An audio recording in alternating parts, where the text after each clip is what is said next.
Good afternoon. Welcome to the Link for Growth Sustainability TV show. I'm trying out some new technology today, so hopefully it'll work beautifully and you'll get a great show. So today we're about to talk about the implications from the Before the Flood movie and the implications of the food policies that we have and what's happening around the world and what we can do about it. Are you there, Tim?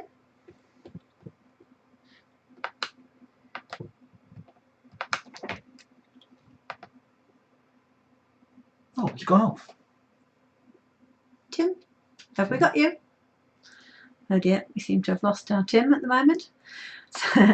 So we're going to go through and discuss the implications of the Before the Flood movie and how that impacts on our food system.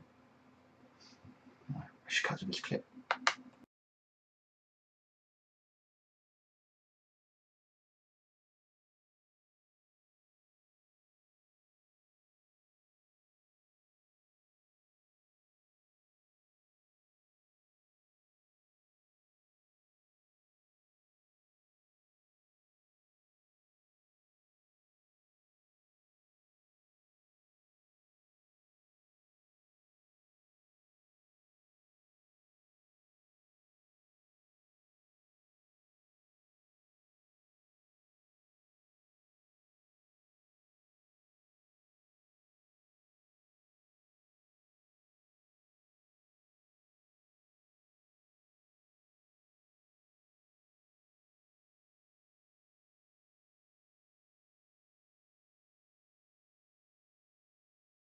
According, just after the Before the Flood system, impact of food and being produced, and a lot more opportunities for an outdoor life for their animals. I'm going to take 5 minutes and I'll get a cup of tea. Then actually what you're enforcing is a different kind of agriculture, and one that we really morally shouldn't be enforcing.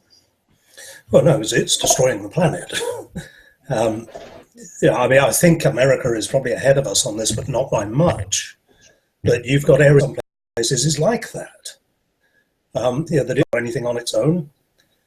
I would say we're very, very fortunate in Britain. I don't think we're anywhere near that yet. Well, they reckon 100 harvests here. It is being. We're all collectively responsible for that. Yeah. We have a very long, wet, a really good crop come July, August. Much longer, but give it time. And in a t-shirt in November would have been unheard of when I was a kid. Yes, okay, you can't, nobody can actually say, oh, this is climate change. Right. But there is this big worry now with, is the average age of... I'd heard the average age of farmers is 60. And young people really are not just not wanting to take it up, but financially can't. Because the reality is when farms change hands, there's a whacking great inheritance tax to pay, and what normally happens is that the family will take that on and survive it, and the next generation carries on. But unfortunately, they don't always manage to achieve that. No, and that's another measure of not being resilient from the beginning, because we produce. Certainly from my own experience, the idea wouldn't have wanted to have to feed us on what I grew this year either, because our climate hasn't been great. This last year we had a lot of nice warm damp spring which got things going, which I have to say with my chalky soil was quite beneficial. I could get the seeds up probably the first time actually in the ground, whereas I struggle a bit really because fussy than cereal. But even so, I mean, some plants did brilliantly well, but gravitate to it. Pre-recorded from other areas, people who are around the country doing clever things with the sustainability in mind, and community groups, because really we feel that the most important thing that we can do for ourselves and for the planet is to grow a much better sense of community again, so that we're working together, because the truth is, when things get tough, you really need the people around you. Tim, are you there? I am, yes. great stuff. It's quite an interesting day today. Hopefully we'll get this sorted out beautifully for next time. So are you going to tell us today what exciting things do you know about the food developments that are going on?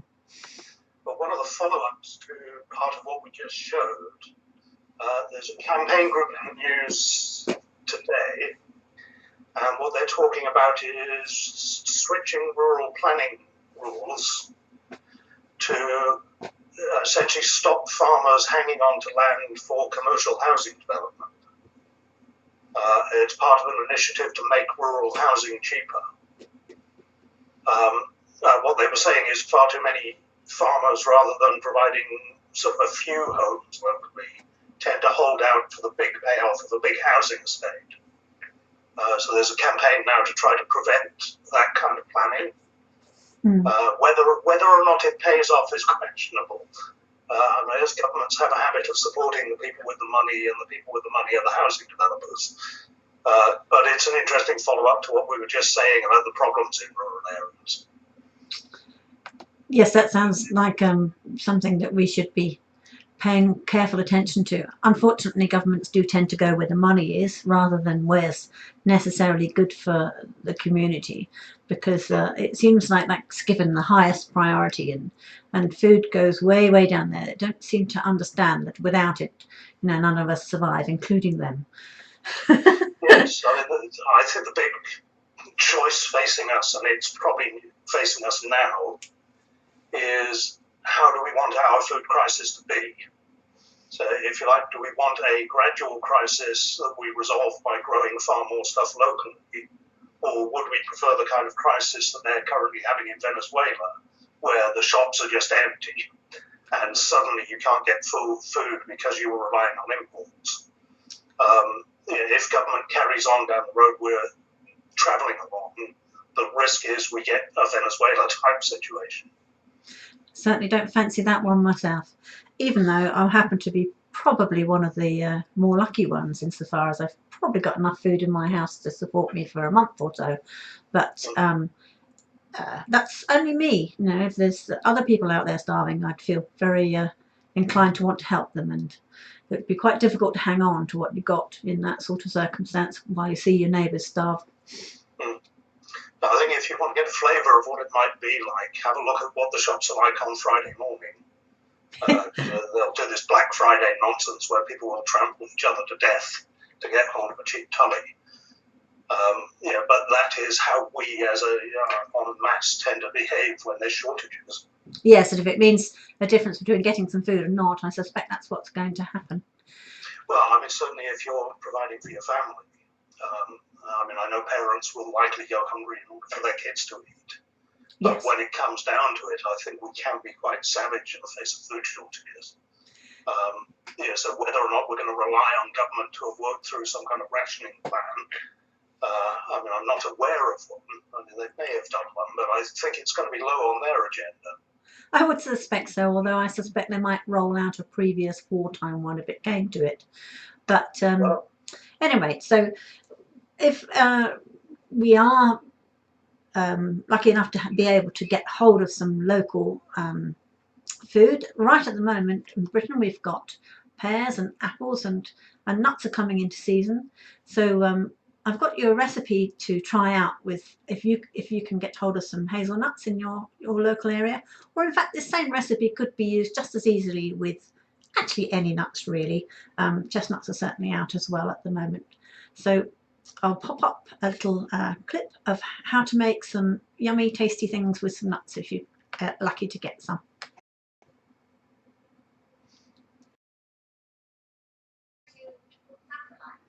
It showed disaster because of the CPU. I think I've got a bit of problems with the audio. And then again, it might slow down anyway, even if I had the webcam, or his webcam.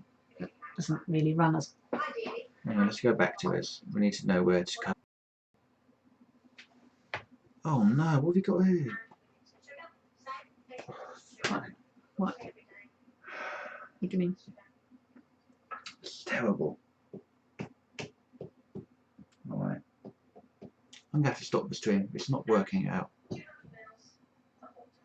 I would leave it as it is. It's not. I'm not getting any sound.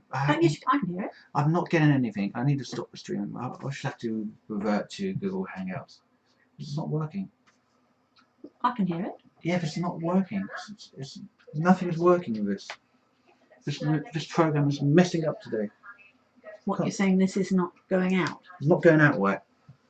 I'm gonna have to stop it. We'll just have to